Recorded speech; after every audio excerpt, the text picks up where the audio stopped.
Welcome you all back to Similar Geometry. Today we're talking about similar polygons. Now, for what makes polygons similar, as we'll talk about here in a bit, is their angles have to be exact, and then the sides have to be similar. So let's kind of define similar a bit more. So there's two main rules for polygons to be similar. Okay, the first one is the corresponding angles must be congruent. For some reason, that kind of looks a little odd. Let me see. Bam.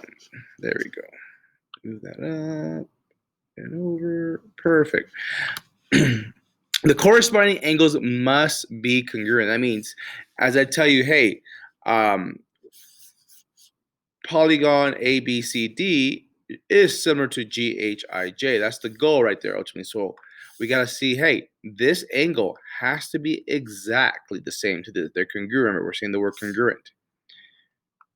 B to H, C to I, and of course ultimately D, 2, 3, 4 to J. Those have to be congruent. Now, corresponding sides are in proportion. Again, as we talked about proportion, they have to have the same ratio. They have to have not necessarily not the same length, but the ratio is, we have to have the same ratios. Now, to determine that ratio, let's look at this. As we said right here, what angles are corresponding here? Let's say angle A, and they're congruent. Remember, angles are congruent. Angle G, angle B is congruent to angle H, angle C is congruent to angle I, and of course, angle D is congruent to angle J. Now, what sides are corresponding? Now, corresponding, again, we're doing similarity. We're talking about similar. Now, remember, the symbol for similar is a squiggly mark like that. Just a simple squig. So I'm going to change it to red. Just a squig. Bam. So as we say this, say, hey, side AB. So this side is similar to side GH. Now, one thing to be mindful here. Ooh, that looks like a weird 5. One thing to be mindful here. I cannot say AB is similar to HG because these letters also have to match up in the right order as far as corresponding angles as well. So this is improper to say. All right, let's keep going. So then finish it out, y'all. BC is similar to which one? HI, yes. What if I say DC? DC is similar to what? JI, yeah, JI. And then DA is similar to JG, just like that, JG. All right. Now, what is the ratio here? What is that the scale factor that they are similar with? Well, let's take the sides we do know. We know that we have two sides that are corresponding to each other. We'll just set up as a ratio. Hey, 36 over 48. Now, again, as we talked before, is that final? No. They're both divisible by 12, so we get 3 over 4. This is the ratio. This is the scale factor of small to big. This is a 3 to 4. Now, if I was saying from big to small, I'll reverse it, be 4 to 3. Now, that's very important in what order you do this in, because as we talk about scale factor of similar polygon is the ratio of the length of the two sides, how they are equal to each other or congruent to each other. Right here. So let's kind of look at this right here. Hey, what's the scale factor here between this and this? Well, there's only two sides. Looking at these these quadrilaterals, the only sides that they look proportional and similar to each other are these two sides right here, 15 to 20. So if our scale factor is 15 to 20, or 15 over 20, that ultimately reduces to be 3 over 4. So that is a scale factor. Now, this is important because we can use our scale factor to convert a side that we know either up or down. In this case, and this is the important part, this is the part that's going to get kind of tricky. If I'm going, for example, here we're saying find side FG. If I'm going from the small polygon to the big polygon, I want the big number on top. So I'm going to take 6 and I'm going to flip this, do the reciprocal, times my scale factor, my big scale factor, meaning the big number on top. 6 times 4 over 3.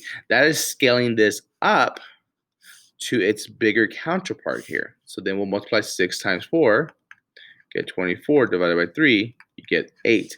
If you get a smaller number for a bigger polygon here, that means we did it wrong. Now, for example here, if I'm scaling down, I want to know what AB. So if G is 8, let's say, hey, let's find AB. We're looking for this time. We're scaling down. So this time we take the smaller number on top. So we'll take the 24 times the smaller scale factor, which is 3 over 4 right there. So let's reduce. That gives me an 8 right there. No, it gives me 6. 6 times 3 is 18. You should get a smaller number because we scaled down. Now, another important thing to remember here is when your perimeter has the same proportion as the sides right there. That means this is 3/4 a perimeter of this over here, and it's because we're just adding sides. So, for example, here we're looking for the perimeter of A, B, C, D. And we're not even going to find this side. What we're going to do is we're going to take this right here. Let's go ahead and add all 3 of those right there, or all 4 sides of those right there, and see what we get then. So let me get my handy dandy calculator here. All right, so let's add that. So we got 28 plus 24 plus the 8 plus the 20. So we have 80. So the perimeter, there you go. The perimeter of this is 80. So I want to find the perimeter of this. So we're going to scale this down. We're going to use our small number at 3/4. So 80, I'm going to write it here. 80 times 3/4. So 4 goes into that. 20 times 3 is 60. So that means the perimeter of this is 60 right here.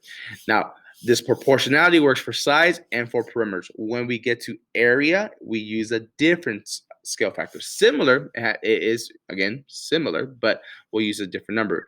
And it won't be the 3/4 or the 4/3. Now, let's say I need this 8. I knew this was 60, and I was looking for this perimeter. I will scale up. I will use 4/3. So I'll take 60 times 4/3. So remember, if you're scaling up, big number.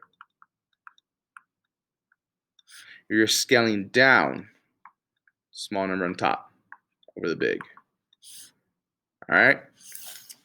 All right, so this will be your example here. So go ahead and pause this, and I want you to find one. Tell me what the scale factor between these two is, and then ultimately find the perimeter of each one. Now remember, these lines right here means congruent. These lines means congruent right there to each other. And then these two are congruent to each other, and these two are congruent. So pause, figure it out, and then we'll come back and compare. All right.